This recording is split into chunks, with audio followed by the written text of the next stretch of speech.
Paracha Shoftim, l'histoire. Nous avons dans la Paracha Shoftim le principe des villes de refuge. Quand une personne rentre dans la forêt, c'est le cas de base, et qu'il vient couper du bois, et que malencontreusement le fer de la hache se détache et tue une personne qui n'était pas visible, à ce moment-là, l'assassin involontaire devra partir en ville de refuge. Et il est bien entendu que l'assassin involontaire est involontaire, c'est-à-dire qu'il n'a pas prémédité, il n'a pas chassé, il n'a pas cherché à tuer la victime.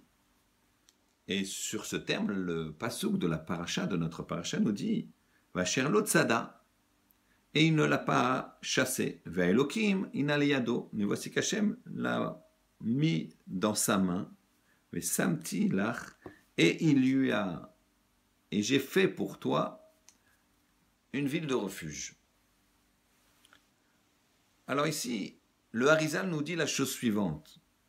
Le terme inaliyado ve'samtilach, donc qui s'adresse à l'assassin involontaire, ces mots-là, ces quatre mots-là, leurs initiales font le mot Elul. Aleph, Lamed, Vav, Lamed. Ina, voici Aleph, Leyado, Lamed de Leyado. Ve'samtilach, le Vav, ça fait Elou, et Lach, le Lamed, Elul. Le Harizal nous dit, c'est pour te dire que c'est un mois propice, Elul, à faire tchouva sur tout type de fautes.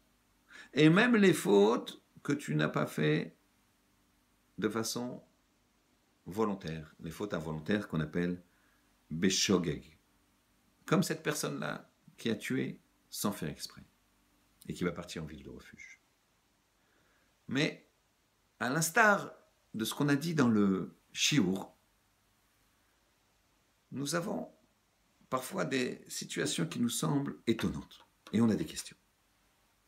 Et la Gemara dans Makot, Daf Yud Amud Bet, elle nous parle de ce pasouk en illustrant l'histoire suivante. Il s'agit d'un homme qui a tué sans faire exprès. Il était dans la forêt, il a tué sans faire exprès. C'est vraiment un meurtre involontaire. Il coupe du bois, il entend un bruit, il voit que sa hache, le manche, il n'a plus que le manche dans la main. Il voit que le fer s'est détaché, il entend un cri, il se précipite, il voit derrière un fourré un homme mort. Il n'y avait pas de témoin. Qu'est-ce qu'il fait? Il enterre l'homme et il s'en va. Il ne dit rien. Parallèlement à ça, dans un autre endroit, un homme, un assassin volontaire, tend un traquenard à celui qu'il veut tuer et le tue. Meurtre parfait, aucun témoin. Voilà que la Gemara nous dit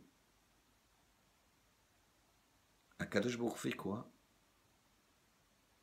Il va faire en sorte que la justice soit établie. L'assassin involontaire est dans une auberge et descend l'escalier. L'assassin volontaire est sous cet escalier en train de dîner.